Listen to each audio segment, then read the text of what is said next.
همین دنیا هست که اونها را امروز فریفته کرد. بازیچه طفل فریب این متاع دهر، بازیچه طفل فریب این متاع دهر، به عقل مردمان که بر این مبتلا شود. حضرت تفسیر حسینی میگه، حسین واعظ کاشفی، به عقل مردمان که به این مبتلا شود. اونا با عقل نیستند. کسانی که امروز بین یک خانه میکند کفایت نمیکند، دویم خانه میچسبد، سیوم خانه میچسبد، چهارم یک عمر فقط امارت است. ما نمیگیم امارت نکن، ما نمیگیم آبادی نشود، آبادی شود، آباد کن، خوب کن، لکن در برابرش امارت خدا را و امارت قصرهای جنتی را فراموش نکن. آخه اون طرف هم آباد کردن در کار، این طرف آباد شد، اون طرف هم آباد کردن در کار. 50 سال 60 سال حیات قریب نیست یا شما و شما فقط در محبت دنیا و فقط و فقط در ساختمان و در آب و در گل صرف میکنیم. خلاص با آخر وقتی امتهای احمد، وقتی حضرت ابراهیم که خیلی عمرهای دراز میدیدن، با یکی از زاهدان، با یکی از پیروان خود در یک بیشه میگد رو پرو شد و گفت ای امت ابراهیم، گفت حضرت ابراهیم خطابش کرد، ای پیرو ابراهیم، خانه داره که ما با همراهی تو در خاندان تو رفته مهمان شویم. این حضرت چی گفت؟ و حضرت ابراهیم گفت عمر من، گفت چنان عمری درازی نیست که من این عمر را، گفت فقط و فقط در عمارت کردن صرف کنم. گفت ای پیر، گفت ای پیرانسال، ای مرد، ای موی سفید، چند سال عمر داری؟ گفت 400 ساله هستم. 400 ساله هستم، لکن عمر من نه قدر عمری هست که من اینا در عمارت و فقط در بنیاد دنیا صرف کنم. 400 ساله عمر. همین حضرت مولوی در نظم در آوردن، با آخر وقتی امتهای احمد، حضرت ابراهیم به سوی همون پیرانسال 400 ساله گشت و چی گفت؟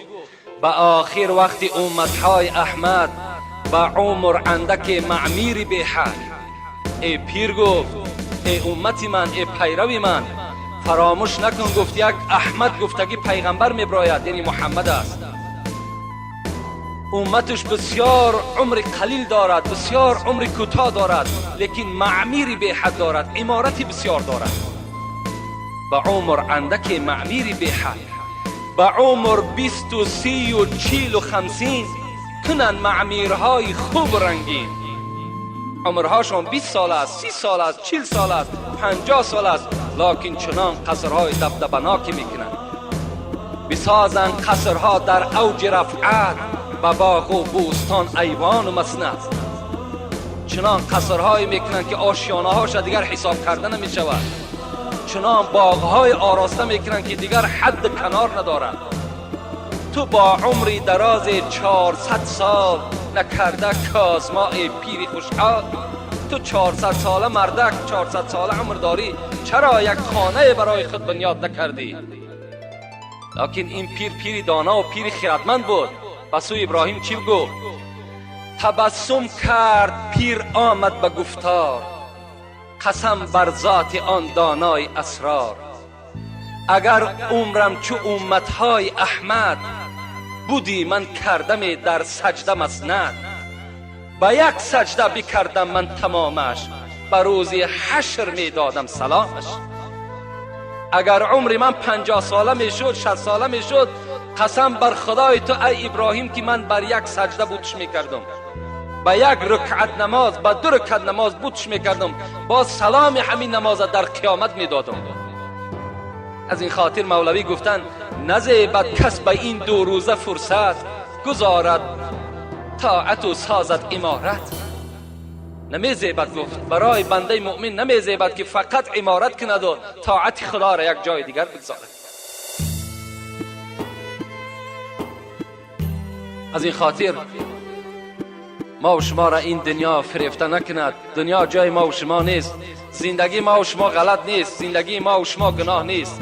در بهترین نعمت خدا را میخوریم، بهترین نعمت خدا در زندگی میکنیم، اینها غلط نیست، لکن فراموش نکنید که دنیا برای شما نیست. دنیا مقام دائمی شما نیست.